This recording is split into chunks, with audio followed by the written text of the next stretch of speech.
if we all have a purpose to pay off our karma, why is the ego present? Ego is the only one that pays off the karma. If there is no ego, there is no karma. Ego creates karma, ego pays off karma. What is ego? Ego, I-ness. I am going to do this. I want to do this. It's all I, me, mine. When we are separating ourselves, the biggest thing ego does is to separate itself from all others. Whereas there is no real separation, but the ego separates. And by separation it creates karma. If there was no separation, there would be no karma. So that is why ego creates karma, ego pays off karma. The true spiritual realization comes when you find there is no such thing as separation, and we are coming from the same source, and we are the source. Just have to discover it inside ourselves. So that is why the ego is the problem, and karma is all based on ego. It is all designed in such a way that ego only operates in 3 levels: the physical level, astral level, causal mental level. There is no ego beyond that. Even when we are souls, there is no ego. The soul's experience is totally different. It's like oneness. And there is no difference. We separate ourselves, so we create ego.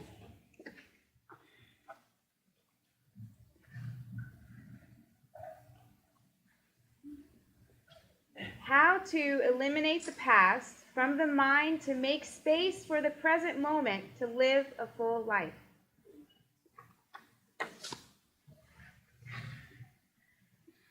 How to eliminate the past from the mind to make space for the present moment to live a full life. Don't think of the past. We always think of the past. It's not necessary. By trying to remember the past, it does not take care of the past at all. You cannot change it. What happens is that there are some events of the past which have caused us problems. The most virulent problem from the past is something we have done wrong and we carry a sense of guilt. Guilt is the most weakening thing that we can have. When we feel guilty about something, we live in the past. We continuously remember that and can do nothing about it.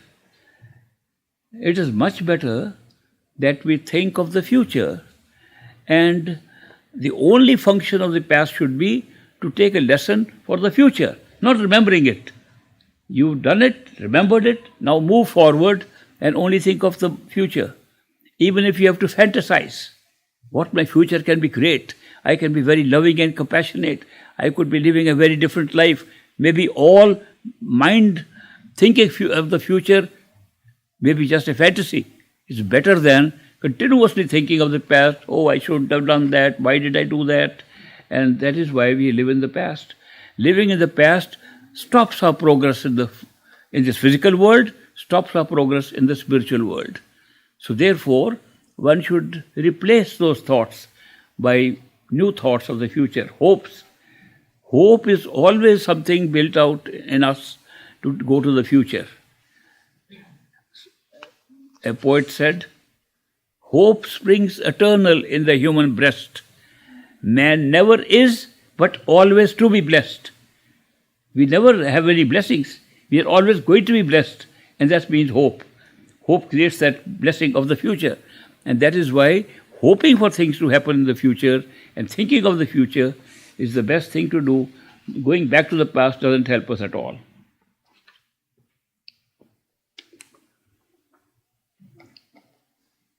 This question is, how are you? How are you?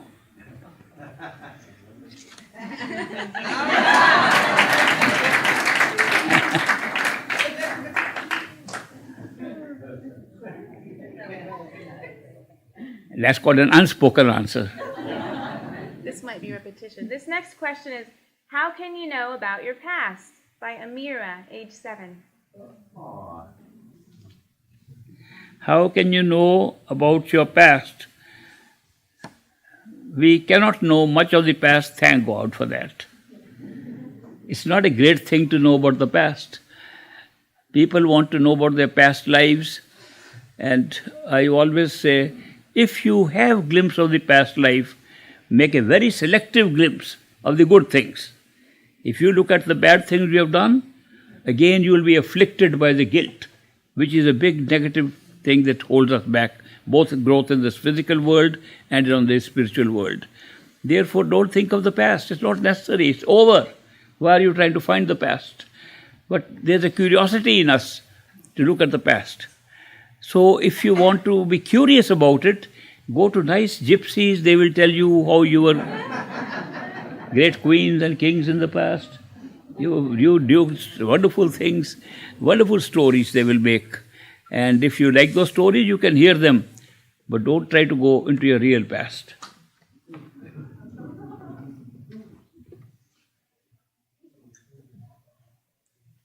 How are masters given the power to initiate seekers? How are masters given the power to initiate seekers? It's a part of their destiny. Just like we all have a destiny to do various things, masters are ordinary human beings who come with a destiny that they have to help other people. And in actual formal way here, while we are here, a master always gives credit to his own master and says his own master is doing the work and he is not doing any work himself.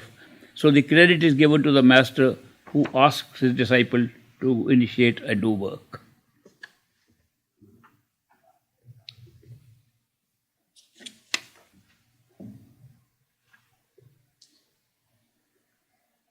How can you meditate for many weeks? Dahlia, age 9. How can you meditate for many weeks? We can't meditate for half an hour. People have a big problem meditating for a long time. When we sit and gossip with each other or play games and we are doing something, our legs never hurt. Our feet are not tired. When we meditate, legs are hurting. Our feet are tired and head is aching. These are all obstructions that the mind creates to prevent us from going away from the mind. It's this mind's way of protecting itself. Look, they're leaving me behind, they're giving me up. I was the master all this time, the mind says. I am the master, and now the master has been given up, and the real master is coming up to use me and bring me back to my old position, which was a slave. We were given the mind as a servant and a slave to work for us. What was the purpose? Here is a machine, a mind, given to us to think, to reason, to make sense. Out of sense perceptions available, make sense of them, make a life. It is a great thing to use the mind. Use the mind when you want to think. But what has happened is, we are not using the mind is using us. The mind has become our master. And that is why it's very important to do meditation. In the beginning, the mind will create every obstruction possible. Thoughts will come which have never come otherwise. If you can't sleep, try to meditate, you will get sleep also. If you have lost your keys, mind will find them out for you at that time. Other times you can't find. It will do everything possible to prevent you from going beyond it. And that is why the mind fights. And meditation, when we say we meditate for weeks, it only means you give a regular time every day to meditation. When I got initiated, the great master said, even if we give 1/10 of our time to spiritual practice in this physical world, where we have so many obligations created by our own destiny, it's worthwhile. Out of 24 hours, 1/10 makes about 2.5 hours. If we can give 2.5 hours, just like we give tithes, 1/10 of our net income, we give as charity, we give 1/10 of our time to a spiritual practice, it's good enough, 2.5 hours. Then somebody asked him, Master, is 2.5 hours enough? Another occasion, he said, no, not at all. How can you give 21.5 hours to something else and 2.5 hours to meditation and expect any results? So, Master, how long should we meditate? He said, at least 21.5 hours. I said, Master, how can you do that? He says, simple way, and he taught us simple way to meditate 21.5 hours. He said, first understand what is meditation. Meditation is to meditate upon something, to think about something, to remember something all the time. If you are remembering your Master, it's like meditation. If you are remembering God, it's like meditation. When you are remembering anything other than this physical world, you are meditating. So that is why you can keep that thought. If you cannot keep that thought, remember a prayer. Remember to do your meditation in mantras, simran, words repeated, given by a Master. When you do that, it is like meditation, not necessarily sitting formally with eyes closed and all. You can do while walking, cooking, doing other jobs. He said, why I said 21.5 hours and not 24 hours was because for most lives, the way we live, we do sometimes need to put our whole attention on a worldly activity, on some business proposition, something we are doing which requires real attention. So that's why I'm allowing 2.5 hours for that. Rest of the time can be meditation. If you practice repeating holy words, you can make it a habit. The mind picks up habits. You keep on repeating the same thing, mind picks up a habit and begin to repeat it automatically. So you wake up in the middle of the night, the mind is repeating those words. So all the night can become meditation, repeating those words. So you can make most of the day, all night meditation, and only sometime when you need to give special attention to something, 2.5 hours is good enough for that. That's 21.5 hours is meditation. So that is why it's a way. Meditation is not merely a particular yogic practice. Meditation is a way of life. To be able to so absorbed in something. And that is why eventually people who are following perfect living masters and experience their love, they want to spend more time with the Master. They tried every opportunity to go to the Master. And all the time they're thinking of the Master. They're meditating all the time. And that is what is meant by real meditation. Forced meditation does not give us anything. But the pull of the love of a Master helps us a lot in meditating or remembering the Master all the time.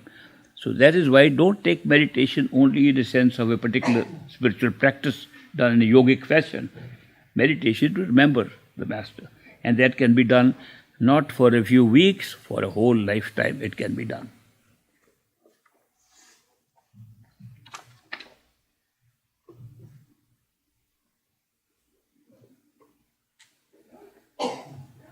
Dear beloved Master, will you please share with us the meaning behind the story of Krishna and the gopis?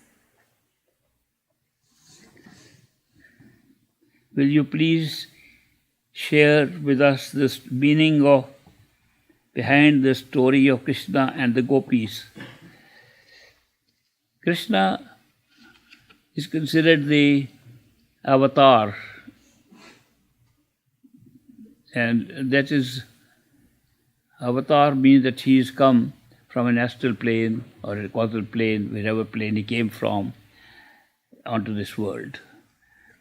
He came to express love of every kind. He came to express that an ordinary person can be as spiritual as the most spiritual sage or saint that has achieved anything. His purpose was to open to the whole world how an ordinary person can become spiritual. And should never worry, oh, my life is so bad, I have done so many bad deeds, how can I be on a spiritual path? He came to destroy that idea.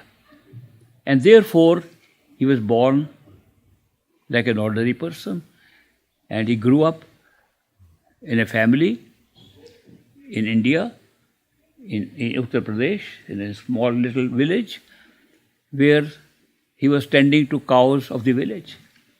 His friend was there, one very close friend, Udo, and he both used to go. They were young boys, and they took care of the cows of the village. They used to share stories themselves, and they were bringing the cows back at home. Now, during that period, Krishna was still young, but since he was the incarnation of Vishnu, now you have to remember that there are three gods: Brahma, Vishnu, and Shiva.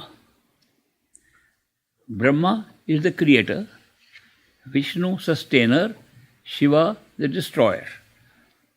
These three gods are really representing the nature of time, which has a beginning, middle, and end. Everything that we experience in life has a beginning, middle, and end. So this beginning, middle, and end in religious language has been called Brahma, Vishnu, and Shiva. So you could also translate to English beginning, middle, and end. So these three are functions of time. So Brahma does a work for one time, creates, and then he rests. Vishnu takes over the middle part. Shiva comes one time, ends. So the main function of sustaining life as it is in our lives or life of anybody is the middle part, after birth till death. Birth Brahma, death Shiva, the rest of the life is Krishna. Therefore, Vishnu has been represented that out of three gods as the one who has to maintain this universe and comes from time to time as an avatar. So this avatar concept does not include only human beings. When there were no human beings and there were other forms of life, Krishna came in that form, Vishnu came in that form also. They say there are 10 forms in which Vishnu has come as an avatar. The first form is as a fish. This whole planet of ours, where he appeared, was all covered with water. There was no other form of life except in the water. And he appeared in the same form. Were there human beings at that time?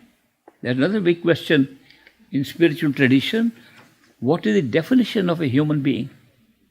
Is it the form of the body that makes a human being or something else? What is the difference between a human being and other forms of life? There are so many other forms of life. According to one list in the Indian scriptures, there are as many as 8.4 million forms of life.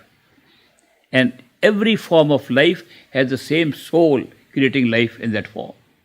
Whether it's an insect, or whether it's a bird, or it's an angel sitting up in heaven, all life forms are in that list of 8.4 million. And human being is only one out of that. All other forms of life are living according to a programmed destiny for which they come. All other forms of life go with the flow. Only one form of life defies that. It says, I'll make my own plans, I make my own destiny while I'm playing out the destiny with which I am born. And that's a human form. A reason for that is that this particular feature of human life gives us a feeling of having a free will. Free will is a very discussed subject. For thousands of years it has been discussed. Whether we have truly a free will or everything is predetermined. If everything is predetermined, how can we be punished for our karma? If we don't make any decisions here, it's all already made somewhere else, how can we be subject to the law of karma? And if we have free will, then there's another problem. If we truly have a power to make a decision what we'll do tomorrow morning, and nobody knows it, if somebody else knows it, it's not free. But if nobody knows it, not even God knows it, then the definition of God has to be changed. Because God is supposed to be not only omnipotent, omniscient, omnipresent.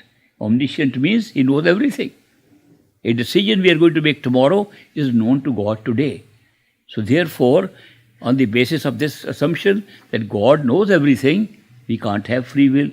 Yet we make decisions every day. What is the truth about this free will? And that's a very big question, because only one form of life, human life, has free will, which means they make a decision for themselves, make their own destiny while they're living here. So the real secret of that is to be found in the fact that our minds, when our destiny is made up, the way our minds will think and make decisions are pre-programmed. I'll tell you a particular interesting fact. When I was studying in the university here, there was a friend of mine who was also trying to study whether the concept of free will is an illusion or reality, whether we really have free will or we don't. So one day he called me early morning and he said, "Eureka, I found out we have no free will. It's all predetermined." I said, "Are you sure?" He said, "Yes, I am sure. I found out on theological basis and other basis." I said, "Will you come over to my house and we'll discuss it further?"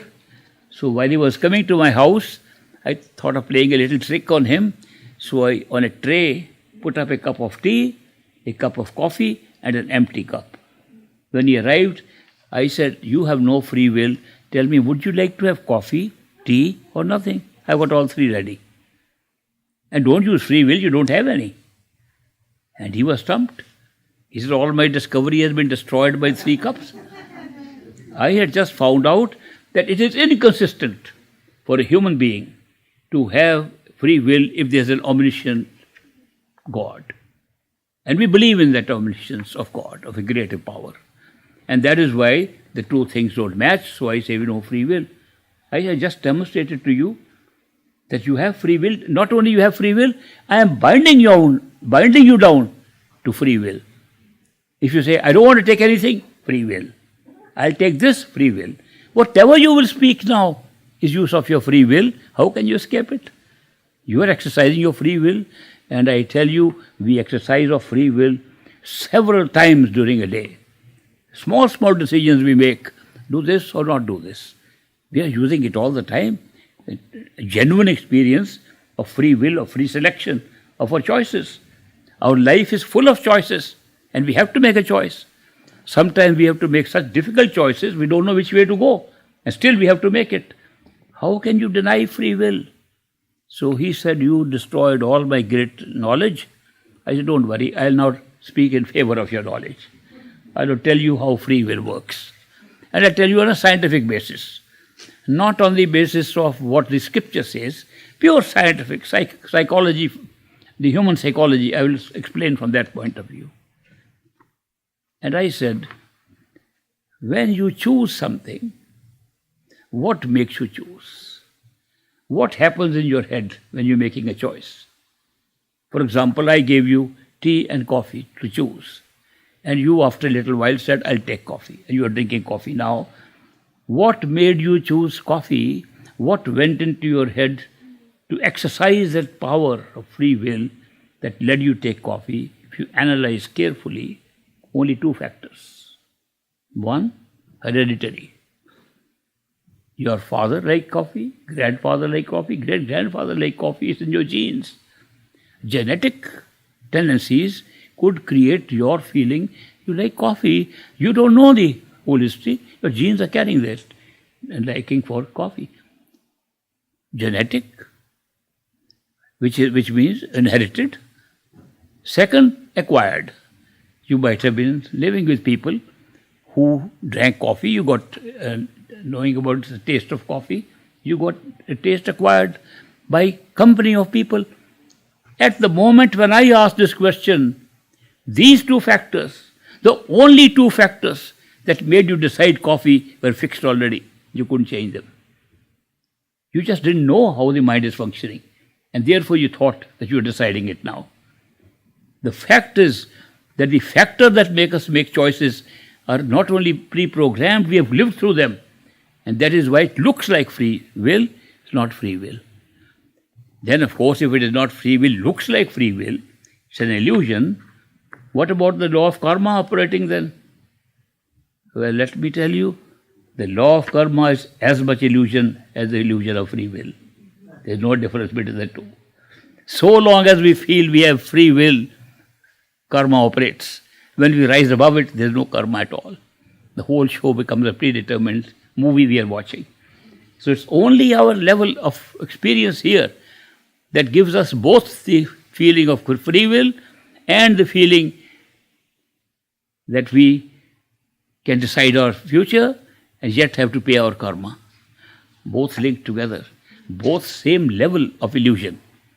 It's not that one is higher than lower. Both created at the causal level, both created at the mental level. So that is why the truth is that this feeling of free will has been created, and the cause of it, which is hidden in our head, is hidden from us. So it looks like real free will. Karma looks real the same way.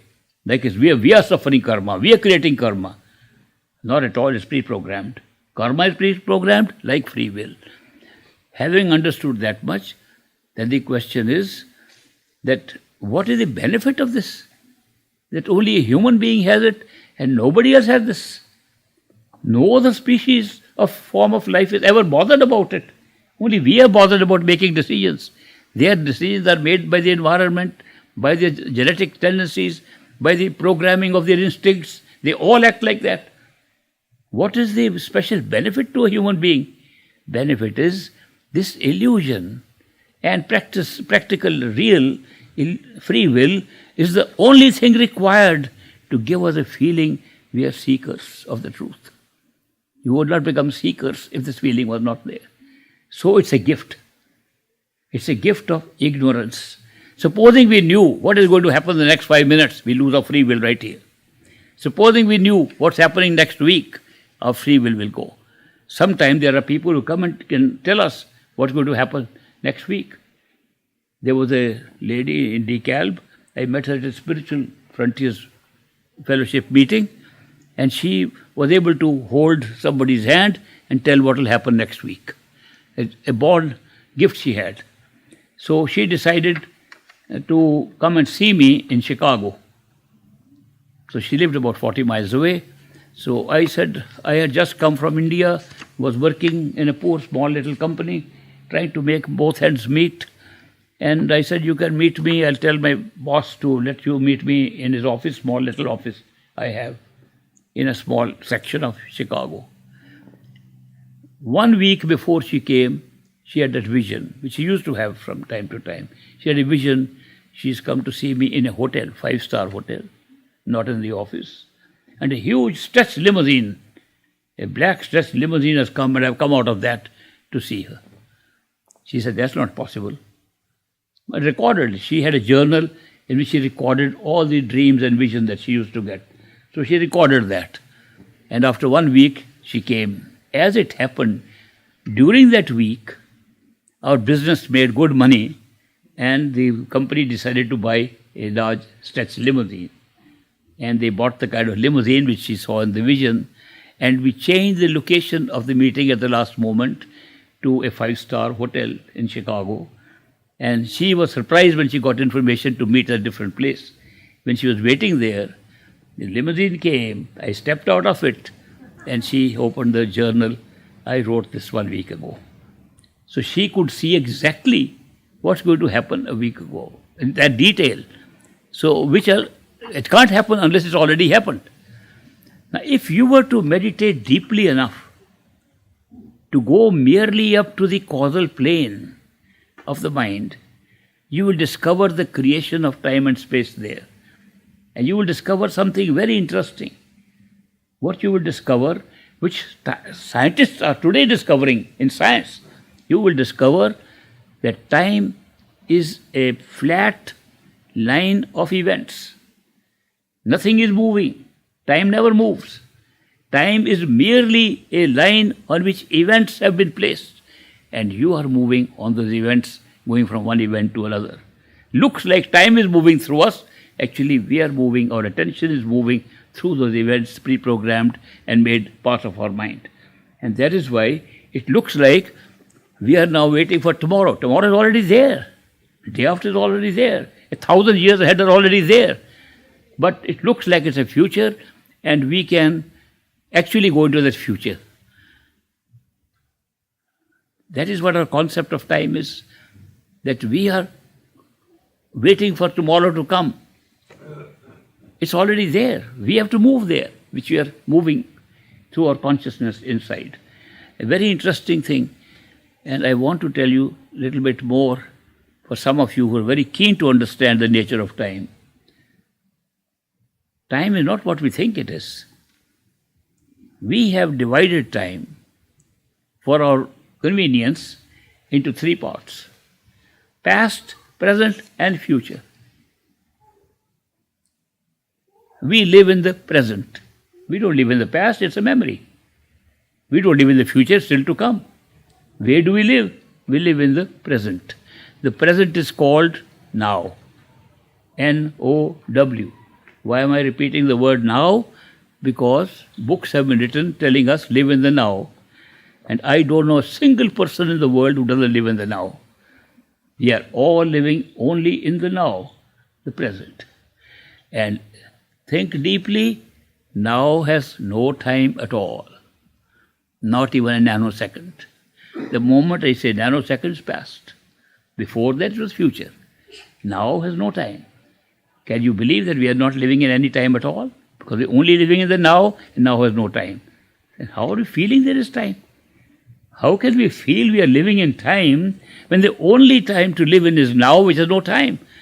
So there's a secret for that.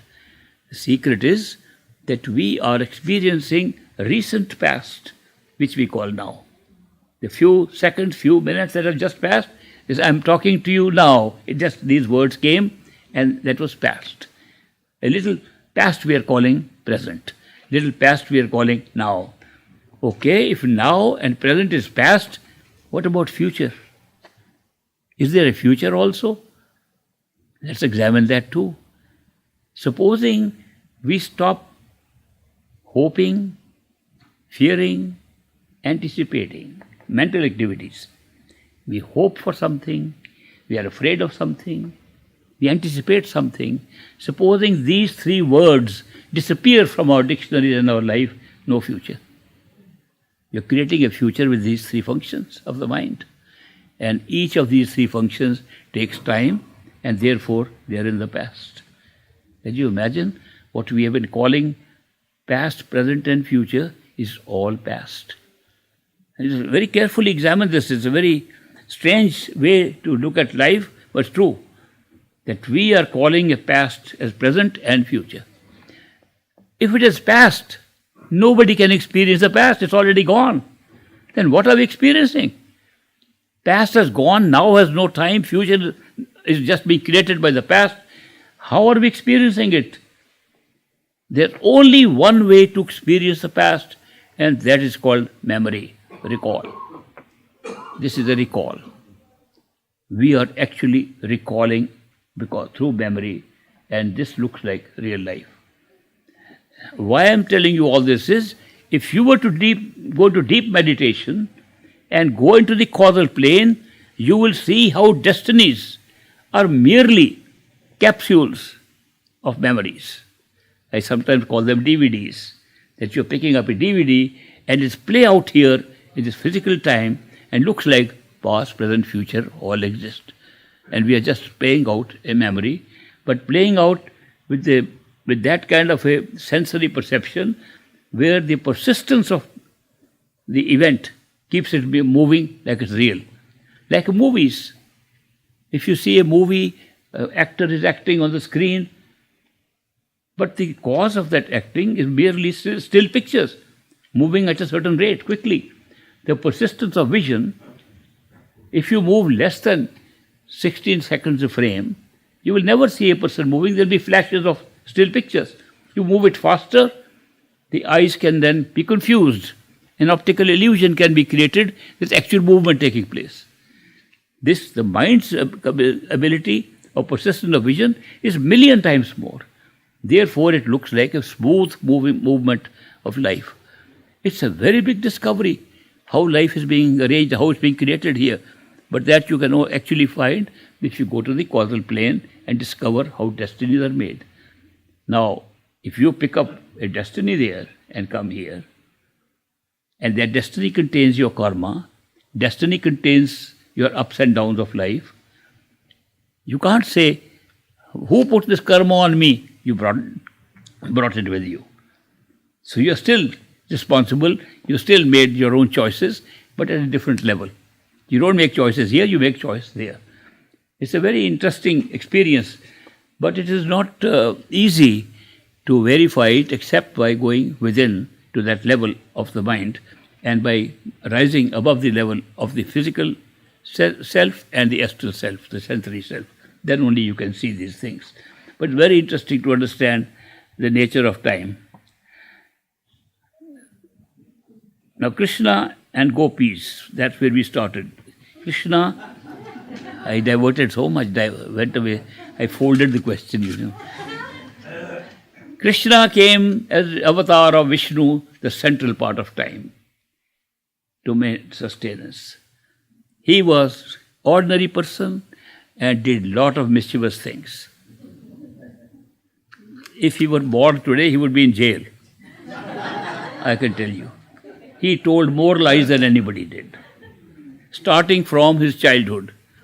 He loved to eat butter, and the mother didn't want him to become fat and wanted to hide the butter, and she would hide the butter by hanging it on a string on top. He'd bring his friends, climb on top of them and eat the butter. And his mother said, have you again eaten the butter? His mouth is all full of butter.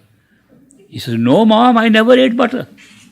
And can you imagine these words, Mother, I never ate butter, is a great spiritual song today. Praising that Krishna. Maya mori manai makhan khayo. Mother, I never ate butter at home. And the mother laughs when she sees all the butter is all in his face. So he started his life by lying. Then he started his life by having too many girlfriends. They are called gopis. Those girls used to be wandering about in the village, and he was taking care of the cows. And then the girls would come, he would play games with them. Not all the games have been mentioned in the scriptures, but some things like hiding their clothes while they are having a bath in the pond are mentioned. Things like that. And then, in spite of all the gopis, he falls in love publicly with the wife of another man, who beats the wife down and sends him down, and that wife is also today worshipped as Radha. If you look at the history of the man, that he led a most ordinary life to guarantee to us we are all sinners in a way that he was, in terms of the morals laid down by society, and yet he could hold his consciousness at the highest level and treat this as a play. And in the scripture they call it Leela. That's his Leela, that's his play. It's our play too. He came to set an example for us. Take this as a play. It's no more than that. And the gopis and those were made in the characters of this play, he made those gopis so much fond of him. Jealousy free. Today if the gopis are there, these will be jealous of each other. But they were shown as gopis, as girls who were jealousy free. Another example. They're all examples for us. So in one song one man sang in Chicago, there's a beautiful song and tells the story that when Krishna went away on some errand with his best friend, Udo, he said to Udo, Udo, the gopis might be waiting for me to see me, and I haven't had a chance to teach them true meditation. Why don't you go and teach them meditation like I teach people? Close your eyes, go within, you can see everything. So Udo went back to talk to the gopis. And the gopis saw Udo coming. Udo, tell us, how is Krishna? How is he doing? How is his health? He said, I have come from Krishna to teach you meditation. Sit here, close your eyes and meditate. And the gopi said, we will not close our eyes. Krishna might be hiding somewhere and he might just come. We don't want to miss seeing him. And this is the refrain of the song. We will not close our eyes. Krishna might come and we'll miss seeing him. showing the intense love and devotion of the gopis for Krishna. So there are so many stories to show the examples he set. That we were ordinary people, he is an ordinary person, he is like us. And yet he can be so advanced in his consciousness that he can give a great discourse to a prince, Arjun, on the battlefield. In the battlefield between Kauravas and Pandavas, the battlefield, he stops the chariot. He is a chauffeur. Imagine a chauffeur of a chariot is giving a talk to the owner of the chariot, the prince. He stops, turns around, because the chariot is with the horses and not the steering wheel. But it could be a steering wheel too, would be the same thing. So he is telling him, this is all a play. If you want to understand it's a play, you have to go beyond this. 3 ways of going. He explained there. 3 ways of going there. And 3 ways I call that you can become a karma yogi, you can become a sankhya yogi, you can be a bhakti yogi. Yoga is union with your true self. Let me tell you all 3 methods. And he explains to Arjun. He says, if you act with your best intention to do anything in life, with the best skill you have, the actual Sanskrit words are, for those interested, yoga karma su kaushalam. That if you can use the best skill you have to perform any action and not worry about the fruits thereof, you'll become a yogi. You'll get union with God. Because when you don't expect a result, it becomes like a service and your mind is controlled. Second way is to think and think hard. Ultimately, Jnana Yoga, the knowledge that we get through the mind, find out the limit of the knowledge of the mind and you'll go beyond it. But he said the best way is love and devotion. Bhakti Yoga is the best. So he's giving those wonderful talks. And he's the same person who as a child had known about the law of karma. He had told Udo once as a child. Udo. And I heard this story in his place where he was born and lived. I went there to see what people think about him in the very area where he lived. And there the people sing songs in praise of him. And many of them are working in the fields and gardens. And when they get tired in the evening, they sit together, they sing. And they feel happy to remember Krishna and they sing. And the song they were singing, which I remember, the words, some of you might understand, I'll translate. Are udo karman ki gat nyari se.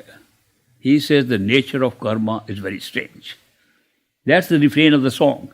They keep on singing and they smoke something. I don't know, there's something in that also. But they are very happy and enjoying themselves. So I saw them, I sat with them. I sang also with them. And I realized they are referring to the story of Krishna going with Udo and pointing out to an ant crawling. And he said, Udo, you can't understand the nature of karma. Look at this little ant. Little small insect. One time this ant was Brahma, the creator. One time this very ant was Indra, which is the head of a big heaven in the astral plane. And because of his karma, he's an ant today, even after that realization. He says there is no way to atone for a bad action. Supposing you do good actions, you are rewarded. Bad actions, punished. There is no cancellation. That's the law of karma. That is why it perpetuates our stay here. Some people think, I have done some bad thing, now I'll do some good things and I'll escape. No escape. You get punished for bad things and you get rewarded for good things and nothing cancels each other. Therefore you're trapped here forever. That's what he's explaining, how karma traps us forever. So that is why all these stories that we talk about Krishna, or the gopis, or his relationship with Udos, all are exemplifying that our awareness does not depend upon this show. You can be a great sinner. One of the greatest sinners would come to these masters and get saved by them. In the case of great master Baba Sawan Singh, at one time they had decided to build a little ashram, a dera. And the architect decided that on the top of the little pillarets we'll put gold domes, little gold domes. So they said, let's collect all the gold we can. People contributed their jewelry. All the ladies brought their own jewelry, gold jewelry, and they stored it. And one gang of thieves found that out, gang of robbers found that out. And they said, that's a good place to rob. So they sent one of their team members. He was a Muslim guy, and he was sent there to go and investigate, do a recce, reconnaissance where the gold is hiding, so we can all come and attack and loot the gold and take it. So he came, and he came at a time when the great master was giving a discourse in the evening at 5 o'clock. So he went around in the different houses of the dera, and he asked them, why are you not attending the meeting? So we are taking care of the gold. Where is the gold in that box? He said, this is the easiest reconnaissance I've ever done. The children are there. Why are you playing here in this courtyard? We are protecting the gold which is being collected. He saw several houses where the ladies of the houses who hadn't gone to the discourse, or the children, were telling exactly where the gold is. He said, what kind of man is he? He can give a talk and people don't care even for their gold and even for their wealth. Let me go and see. What is he saying? So after finishing all his study, he came and stood at the back. As he stood back, Great Master was discoursing at that time, a small crowd. And Great Master said, that power, that big power of sound that takes us above, rings true in every human being, including robbers and dacoits. He got alarmed. How did he know about that I am here? So he stayed on. When the discourse ended, he went up to Great Master. He said, Master, I just heard you recognize me. You said that power is inside robbers also. How did you know I am a robber? Great Master said, I don't know you at all. I don't know who you are. You just said that even robbers and dacoits have that kind of power inside. He said, I say that every day. There's nothing great for me to say. He said, no, don't tell me that. I know it was directed to me. I know you were looking at me when you said that. Great Master said, I just glanced around anyway. Might have fallen my eyes on you at that time. Anyway, he said, I am going to find out more about that power. He decided to quit his gang. And he said, Great Master, I'm going to stay here. He said, what will you do here? In the dera, everybody is working. What will you do? He said, I don't know what I'll do. He said, what do you know? He said, I only know how to rob people. Great Master said, you can't be robbing people here. But if you want to stay, you have to do something. Tell me, when you used to do, the gang used to rob, what was your role? He said, my role was to take care of the getaway truck, the vehicle that was used, and I could repair its electrical system, the dynamo and all that. He said, very good, we'll give you work now. You set up an electric generator here. He bought a small little generator, and he worked on that and became one of the finest disciples of the Great Master. His name was Shadi, and he became his security man later, traveled with him everywhere, and there's so many stories about him. And he was able to go back into the past, show his meetings with Prophet Muhammad, show his time with Jesus Christ, and he went and saw all those great names that we call that they were saviors of the world, and he was able to see them back in time by just going within. So these are examples that we have with us. How much is possible for us to know, and together we're going inside. Krishna set an example with the gopis also, the same way. So I've taken a long time to answer this question. It gave me a chance to tell other stories also. Thank you very much for listening to me again, and I'll spend little time for meeting people on a one-on-one basis who have asked for it. And those who have never seen me before, their names are placed on top of the list. I don't know if I'll have time to see all of you, but I'll certainly see all those who are coming for the first time to see me. So thank you very much for patiently listening to me, and my blessings, Great Master's blessings be with you.